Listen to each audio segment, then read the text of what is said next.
أعوذ بالله من الشيطان الرجيم بسم الله الرحمن الرحيم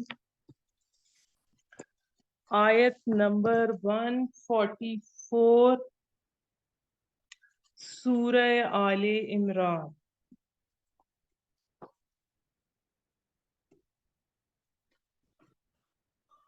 وما اور نہیں محمد محمد صلی اللہ علیہ وآلہ وسلم الا مگر رسول ایک رسول قد تحقیق خلط گزر چکے ہو چکے خا لام واو اس کا روٹ ورڈ ہے اور یہ فعل ہے من سے قبلی ہی اس سے پہلے پھر رسول بہت سے رسول افإن کیا پھر ان اگر کیا پھر اگر افإن ماتا وہ مر گیا میم واو تا اس کا روٹ ورڈ ہے او یا قتلا قتل کیا گیا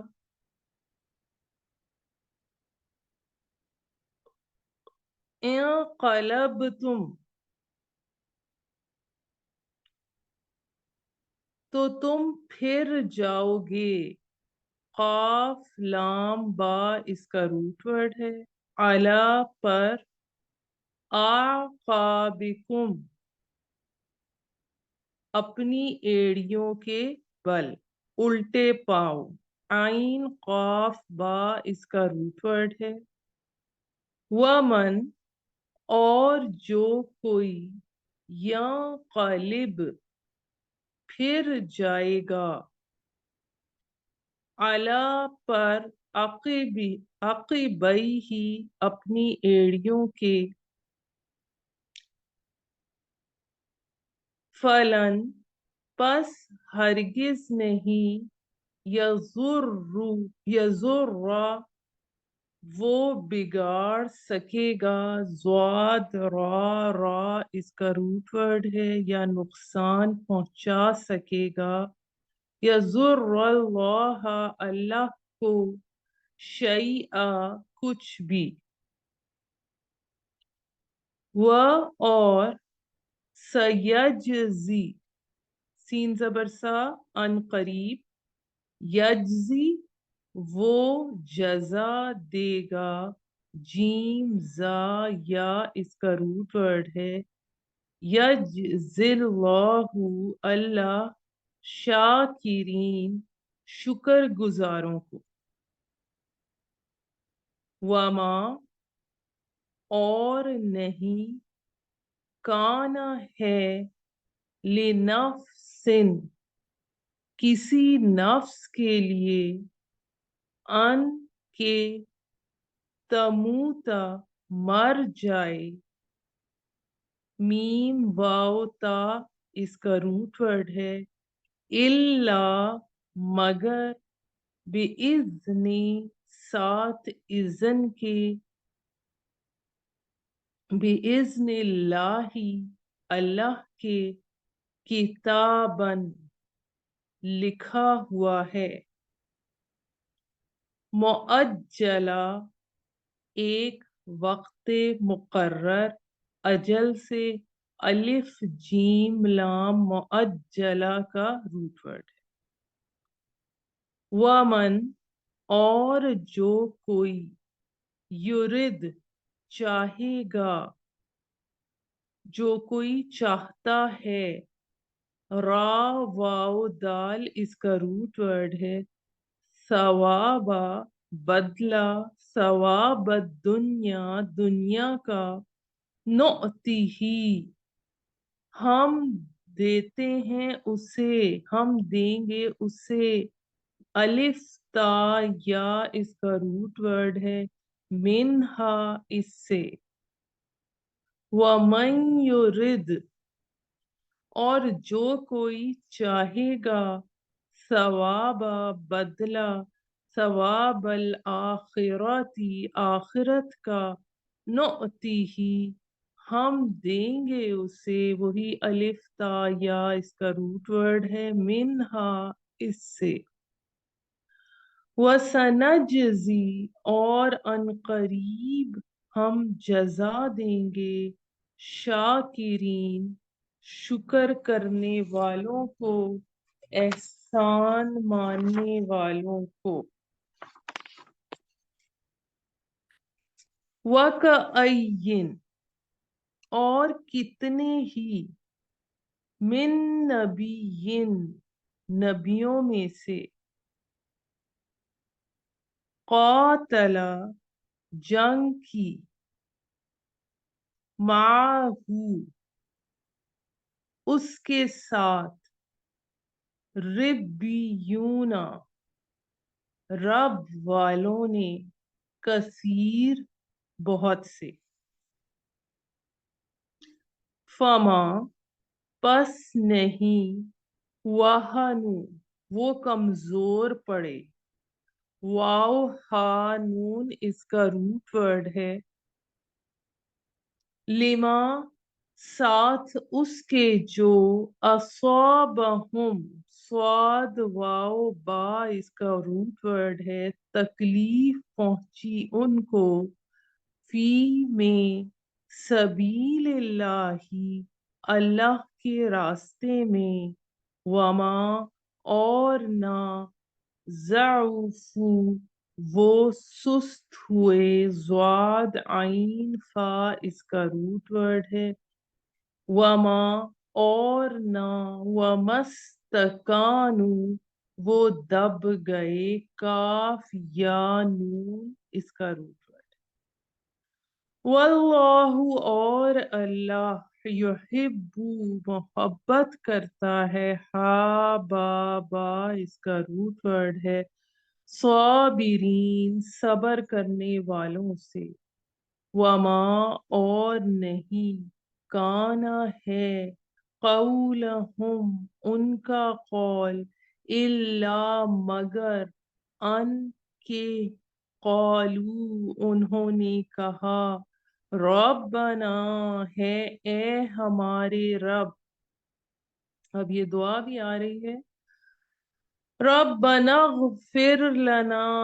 بخش دے ہمارے لیے، غین فا را اس کا روٹ ورڈ ہے جس کے لفظی معنی پردہ ڈالنے کے ہیں، پردہ ڈال دے یا بخش دے ہمارے لیے، ذنوبنا ہمارے گناہ، ذنب کی جمع، وَإِسْرَافَنَا سین را فا اس کا روٹ ورڈ ہے، اور جو ہم سے زیادتی ہوئی، جیسے اسراف زیادہ خرچ کرنے کو کہتے ہیں تو اسی سے ریلیٹڈ ہے، فی میں امرنا ہمارے کام میں، وثبت ثابتا اس کا روٹ ورڈ ہے، اور ثابت قدم رکھ، اقدامنا قدم ہمارے،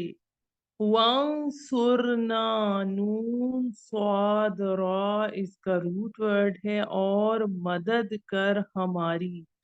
علی پر، علی القومی قوم کے، قوم الکافرین کافروں کی، فَأَتَاهُمْ الف تا یا اس کا روٹ ورڈ ہے، پھر دیا ان سب کو، فَأَتَاهُمُ اللَّهُ اللہ نے، ثواب ثواب، ثواب الدنیا دنیا کا، وحسن اور خوب، ثوابی ثواب الآخرہ آخرت کا،